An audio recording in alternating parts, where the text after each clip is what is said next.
Fil-programm tal-lum se nitkellmu dwar ġeneru ta' kitbiet li ftit li xejn għadhom popolari. Se naraw kif bdew u żviluppaw il-libretti teatrali. Il-librett kien ktejjeb li fih kien jinkludi it-test ta' xogħol teatrali bħall-opri. Kultant dawn il-libretti kienu jinkludu wkoll il-lista ta' artisti li jkunu se jieħdu sem.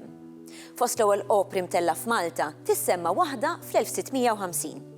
L-isem ta' din l-opra mhux magħruf, imma hu maħsub li tellat minn grupp ta' artisti Taljani.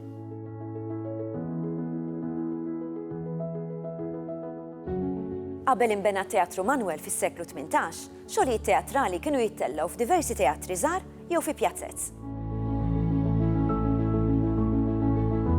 Attività teatrali mhux formali naturalment tmur lura ħafna sekli għaliex in-nies dejjem jorganizzaw ruhom b'xi mod biex itellaw xi ħaġa li tkun ta' divertiment. Ma rridux ninsew ukoll li l-funzjoni tal-Knisja kienet dejjem kellha aspett li huwa drammatiku jew teatrali, dejjem kellek il-Knisja jew il-Knejjes illi kienu qegħdin jipprovdu divertiment illi tista' tarah bħala teatrali. Mbagħad kellek naturalment familji nobli illi kellhom it-teatri żgħar tagħhom u għandek naturalment il-rappreżentazzjoni fil-pjazzett, speċjalment fis-seklu 18 illi kienu jorganizzaw il-kavallieri għal-Maltin.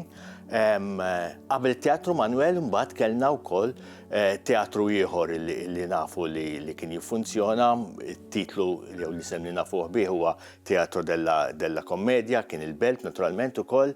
F'Jannar tal-1732 il-Grammastru Manuel de Villena jiftaħ teatru ġdid, dak li llum hu magħruf bħala Teatru Manuel.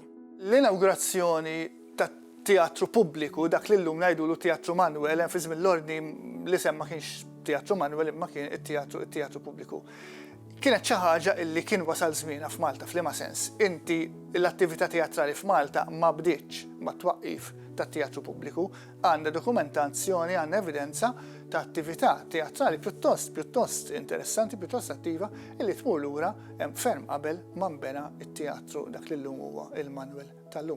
Il-fatt li il-Grammastru Villena bena it-teatru kienet xi ħaġa importanti fis-sens li għall-ewwel darba f'Malta għandek binja speċifikament mibnija biex isservi ta' teatru. Lejn nofs is-seklu 19 jinbena Teatru Real u dan iħalli impatt qawwi fuq it-Teatru Manuel. Għaliex? F'nofs is-seklu 19, jiġifieri meta issa qed ngħidu għandek l-ispettakli ta' ċertu grandjożità, issa għandek l-opra Taljana fl-aqwa tagħha, issa għandek il-Verdi, issa għandek il-kbar tal-opra. Beda jinħass il-bżonn illi jisma' it-Teatru Manuel imbena fl-ewwel nofs tas-seklu 18 madux tajjeb biex jaqdi il-funzjoni ta' Teatru Nazzjonali, ma ninsewx dan huwa Teatru Nazzjonali ta' Malta. U allura ittieħed deċiżjoni mhux mingħajr ċertu oppożizzjoni, mhux mingħajr ċertu kontroversja, illi jinbena teatru ġdid appuntu kif tidħol fil-Belt Kapitali it-Teatru Real. Sar il-proġett ta' Teatru Real, imbena Teatru Real, naturalment il-Belt ma kienitx u Malta ma kienitx tiflaħ żewġ teatri jiffunzjonaw u bil-mod it-Teatru Manuel beda joħroġ mix-xena. Li rridu ngħidu huwa li t-Teatru Real kważi minn dejjem kien teatru sfortunat, għandek l-inċident tal-ħruq fl-1873 illi ġarrab ħsara kbira, ġirranġat is-sewwa biex imbagħad kif jaf kulħadd fl-1900 f'April tal-1942 it-Teatru Real intlaqat u spiċċa ħerba. F'daw id-diżastri tat-Teatru Real reġa' allura tfaċċa xena il-Manuel. U allura l-Manuel wara l-gwerra sarlu proġett qawwi ħafna ta' restawr, ta' rinnovament, eċċetera, biex illum għadu ħanajdu hekk it-Teatru Nazzjonali irġajna morna kif konna fi żmien l-ordni allura it-Teatru Manuel. Fis-seklu 18 insibu diversi libretti differenti. Kif nafu bihom? Fis-seklu 18 naturalment għandek teatru li qed jiffunzjona, li huwa dak li aħna nsejħulu Teatru Manuel, dak iż-żmien kien jisejħ Teatru Pubblico, illi kienu jiġu stampati għalih programmi speċi ta' nistgħu nsejħulhom libretti leaflets li jagħtu informazzjoni dwar xogħlijiet li qed jittellaw. Xi drabi iktar minn xogħlijiet anki t-test li rridu niftakru naturalment li xi ħaġa nimmaġina li intom tafuha hija li dak iż-żmien l-istampar f'Malta kien limitat ħafna għaliex il-libertà tal-istampa tiġi fis-seklu ta' wara. Allura ma kienx daqshekk faċli li tippubblika xogħlijiet, speċjalment xogħlijiet li ma kinux marbutin ma' bżonnijiet uffiċjali. Fl-1748 insibu dram dwar in-nawfraġġju ta' San Pawl. Wieħed mill-iktar xogħlijiet fl-opinjoni tiegħi importanti li ttella fit-Teatru Manuel fi żmien l-Ordni huwa id-dram Il-Nawfraġġju di San Paolo. Dana ttella fl-1748 appuntu mal-festa ta' San Pawl. Għaliex importanti, l-ewwel nett huwa dram miktub minn Malti, ċertu Vittorio Grixti, mela għandek persuna Maltija illi għall-ewwel darba huwa dokumentat li ttella xogħol tagħha fit-teatru pubbliku f'Malta. Apparti mill-fatt tal-awtur għandek ukoll il-fatt tas-suġġett. Is-suġġett huwa suġġett Malti, mhuwiex il-mitoloġija Griega, mhuwiex l-istorja tal-Ewropa, imma huwa appuntu waħda speċjalment tas-seklu 18 u mill-iktar ġejt importanti appuntu n-nawfraġġju ta' San Pawl f'Malta. Huwa dram twil ħafna u fih Grixti joħloq din l-istorja naturalment ibbażata fuq ir-rakkont qasir li hemm fl-Atti tal-Apostli u allura għandek storja sħiħa, għandek il-qassisin pagani Rumani li qegħdin jikkumbattu it-talim ta' San Pawl, qegħdin jirreżistuh, qegħdin jagħmlulu l-problemi kollha immaġinabbli imma fl-aħħar anke huma jirrealizzaw illi il-fidi vera, illi hija l-fidi li ġab San Pawl. Għandek naturalment il-karattru ewlieni ieħor San Pupulju, il-konverżjoni ta' San Pupulju, il-marda ta' missieru, eċċetera. Jiġifieri qed nitkellmu fuq dram ta' importanza kbira kemm mill-lat letterarju għalkemm huwa bit-Taljan, kemm mill-lat ta' minnu l-awtur, bniedem importanti, bniedem pjuttost minsi, patriott ewlieni, u s-suġġett huwa ewlieni u nafu żgur għandna deskrizzjonijiet illi dan il-dram kien kiseb suċċess kbir fit-teatru anka fil-preżenza tal-Gran Mastru Pinton nifsu. Nimxu fis-snin lejn is-seklu 19 u l-bidu tas-seklu 20.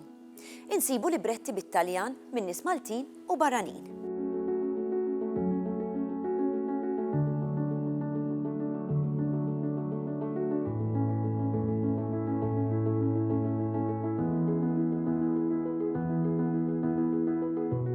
Min barra dawk bil-lingwa Taljana, insibu wkoll libretti bil-lingwa Ingliża. Mela, għandna t-teatru uffiċjali kien juża Taljan, kien teatru tal-opera.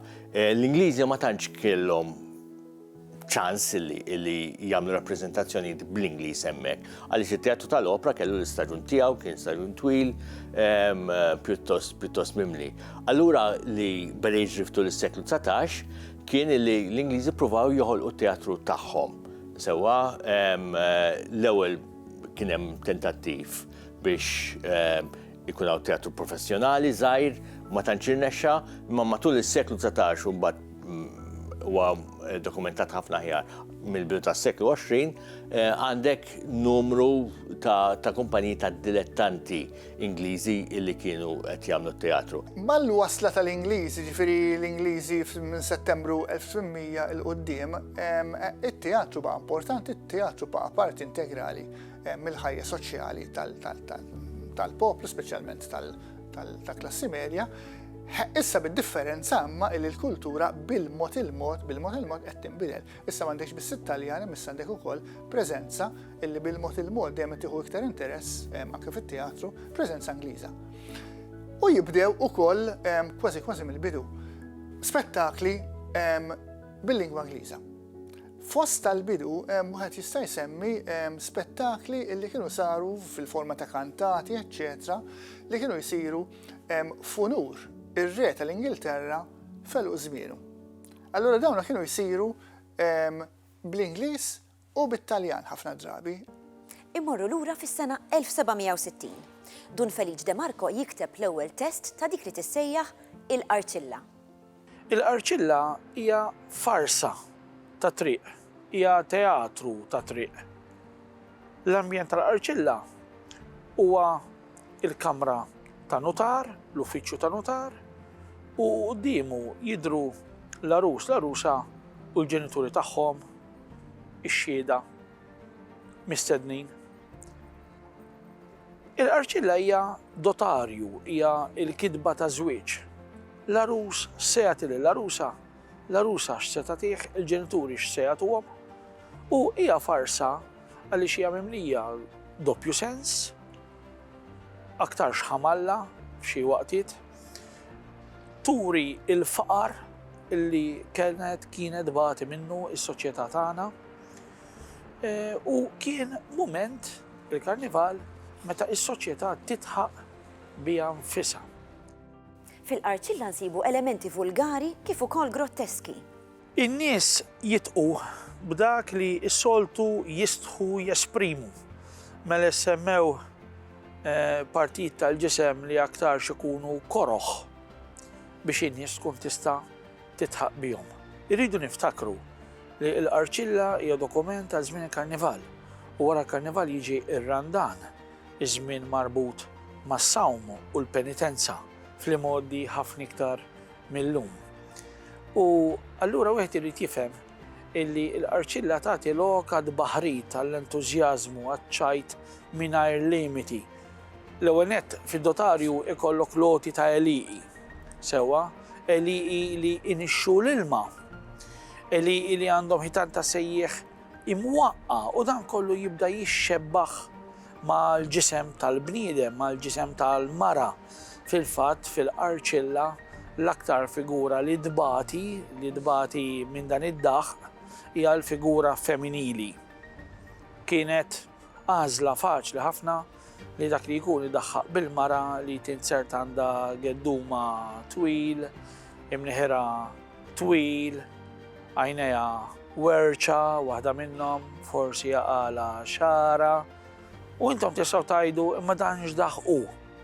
Dak iż-żmien kienu jitqu b'dawn id-difetti kif forsi għadna indaħħu illum imma indaħħu minn wara dar dak li jkun, mhux fuċċu.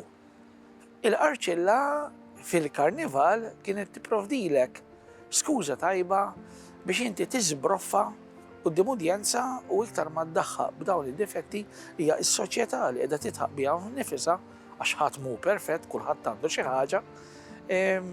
U il-Karnival kien jagħti lok li inti tista' tajda l-affarijiet mingħajr ma tiċċensura lilek innifsek. Fis-seklu 19 insibu libretti differenti tal-Arċilla. Il-riċel li ħarġu fi żmien l-Ingliżi ma fihomx l-ammont ta' vulgarità li kellha l-Arċilla ta' Dun Feliċ minn Bormla. Aħna warajna qegħdin naraw Bormla apposta ġejna hawnhekk. Għaliex Dun Feliċ, l-awtur ta' l-ewwel Arċilla miktuba li waslitna kien minn hawn. Kien bniedem bravu, kien kiteb żewġ kodba tal-liturġija bil-Latin stampati Ruma, kien kiteb żewġ innijiet għall-Knisja.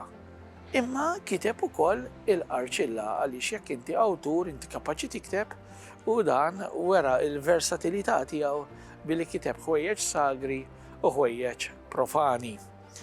Jiġifieri il-fatt li wieħed jikteb il-Arċilla ma jfissirx li huwa kittib ħamallu lanqas xejn. Ifisser li għandu ħila iqabbel għax il-Arċilla fil-fatt għalkemm tidher li hija proża fil-fatt hija poeżija twila, hija taqbila. Issa fil-każ ta' Dun Feliċ li ħarġa fi żmien Kavallieri insibuha miżawda b'vulgarità waqt li l-riċel ta' żmien l-Ingliżi insibuhom mansi ħafna. Jibqgħu jidaħħu bil-faqar tal-Maltin, jiġifieri jekk missier l-arusa lill-familja l-ġdida, lill-koppja ġdida se jagħtiha senduq, is-senduq la se jkollu qagħtu u lanqas ġnieb. Jekk se jagħtiha sodda mhux ħajkollha twavel. Allura iddaħħu dejjem bil-faqar li konna ngħixu bih u li f'ċirkostanzi normali kien ibikkina. Se naqra silta minn parodija. Id-doti. Is-Sur Baskali Bażlakku, alias Patrakku, b'dota ta' bintu jagħti lill-arus. 1000 lira flus ġewwa karus u kultant xi daqqa ta' mus. Palazz il-Belt u dar l-Imdina, ġnien, ġnejna u ġardina, barumbara, mezzanin u kantina, għal xi ġannina.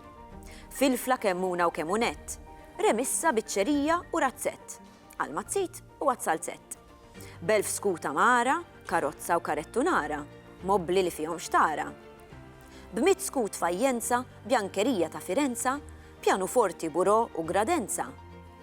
Il-pjanuforti doq taratira, kemm irid tagħha dik il-ħanżira.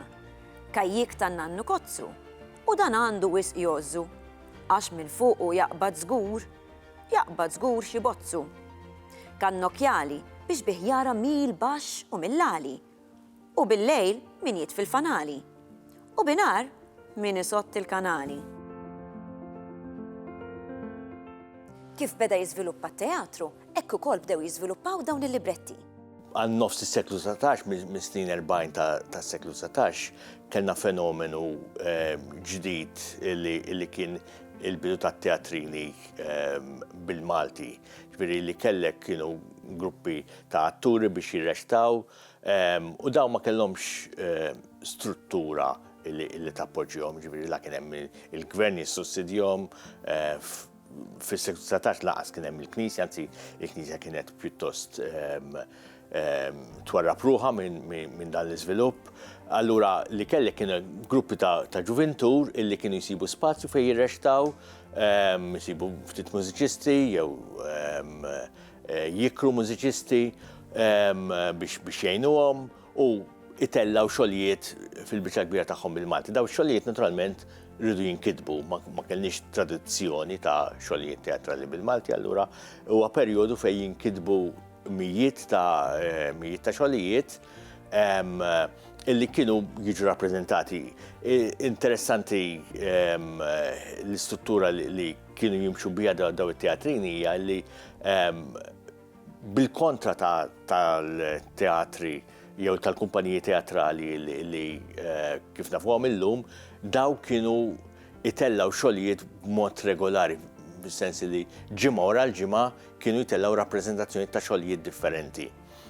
Allura rridu ħafna xogħlijiet u kien hemm min qed jiktibhom, kien hemm min qed jitraduċi, kien hemm min jaddotta, kien hemm naturalment min jisraq ta' xogħlijiet oħrajn, dik kienet akkuża li kienet komuni ħafna. Imma kien hemm kwantità kbira ta' xogħlijiet u dak kien żmien interessanti għaliex kellek ħafna attività teatrali. Tibda mill-Belt, mbagħad il-Belt u l-Kottonera, mbagħad tinfirex. Insibu nies Maltin bħal Michelangelo Borg li ħallew impatt kbir fuq l-iżvilupp tat-teatru Malti. Michelangelo Borg huwa figura interessanti għaliex minn barra illi kien bniedem tat-teatru, kien jikteb għat-teatru l-iktar illi nafuh però bħala jew fuq livell ta' kitba huwa bħala traduttur. Ħafna mix-xogħlijiet illi tellat l-indipendenza u kienu ta' suċċess kienu traduzzjonijiet tiegħu u adattamenti tiegħu ta' xogħlijiet Ewropej. Bħala kittieb huwa importanti ħafna, naturalment kien il-bniedem illi imexxi l-kumpanija, allura hemmhekk huwa importanti wkoll, però Michelangelo Borg kien ukoll stampatur. Ġifieri dak kellu l-stamperija tiegħu, il-tipografija nazzjonali, illi fiha kien l-ewwel kien jippubblika gazzetti, xi drabi kien ikun l-editur tagħhom ukoll u jikteb hemmhekk ukoll. Però għalina hekk l-iktar interessanti huwa illi kien jagħmel ħafna xogħol marbut mat-teatru. Ġifieri kartelluni jew posters ta' teatru reali ġieli kienu jiġu stampati hemmhekk u nnifsu kellu relazzjonijiet ma' teatru reali għamel numru ta' snin anki bħala manager ta' teatru. Imma kien ukoll jistampa x-xogħlijiet tiegħu u ta' uħud minn sħabu li kienu jaħdmu fl-indipendenza, ġifieri l-istrateġija kienet tas-soltu li daw jiġu stampati wieħed, ġifieri kienu jkunu pubblikazzjonijiet żgħar, 20 paġna jew xi ħaġa ta' dak it-tip, jew forsi ftit ikbar. Però eventwalment dan ukoll ġabarhom fix-xogħlijiet miġbura tiegħu il-xogħol sejjaħlu Opera in Vernacolo. Għandu 4 volumi, bejn traduzzjonijiet u xogħlijiet oriġinali, parodi, insomma, adattamenti, xogħlijiet kollha tiegħu minn barra xogħlijiet li kiteb ma' nies oħrajn. F'dan l-iżvilupp naraw numru differenti ta' produzzjonijiet, kemm serji u kemm fares, li kienu popolari fost il-Maltin. L-iktar tema komuni u popolari f'dawn id-drammi hija żwieġ bħala negozju. Eżempju għandna kummedji bħal Tiġ fil-Karnifal ta' Carmelo Carmilleri u xi sarfu n-nisa ta' Ignazio Padovani Ġenis fost oħrajn fejn din it-tema hija popolari. Però ta' min isemmi li f'daw il-kummedji, inkluż daw iż-żewġ drammi li semmejtu oħrajn, dan il-pjan ta' mħabba arranġata qatt ma jitranġa għax dejjem ikollok il-veru maħbub tal-arusa li biftehim ma' sefturi u karattri oħrajn jiftemu bejniethom u bi sitwazzjonijiet komiċi waqqgħu dan il-pjan u fl-aħħar mill-aħħar jirbħu huma. Jużaw tekniċi bħal bdil fl-identità biex l-arus jilbes tal-pretendent u qudiem il-kuntratt jidheru u jiżewweġu lill-arusa. Mbagħad għandek temi oħrajn bħal pereżempju komiċità bid-disabilità bħal Konġura tal-4 ħodbin. Dak iż-żmien il-komiċità ma kienx tabu ma kienu pjuttost jiddieħqu biha fejn kellek pereżempju n-nies torox u għomja kunu spunt komiku l-waqt id-dram kif ukoll il-ħodbin. Għandek ukoll temi oħra bħal l-immigrazzjoni li kienet popolari ħafna fis-seklu 16 fejn nafu li ħafna Maltin marru l-Alġerija u għandek ukoll il-kontrast bejn il-belt u r-raħa u l-battalji bejn is-sessi. Pereżempju l-battalja bejn is-sessi hija rikorrenti ħafna fid-dram fil-kummedja ta' Ignazio Padovani Ġenis jisimha Xi sarfu n-nisa, it-titlu stess juri fejn għandek karattri nisa li qarqu bil-karattri bl-irġiel biex nerġgħu l-imħabba veru tirbaħ fuq l-imħabba arranġata.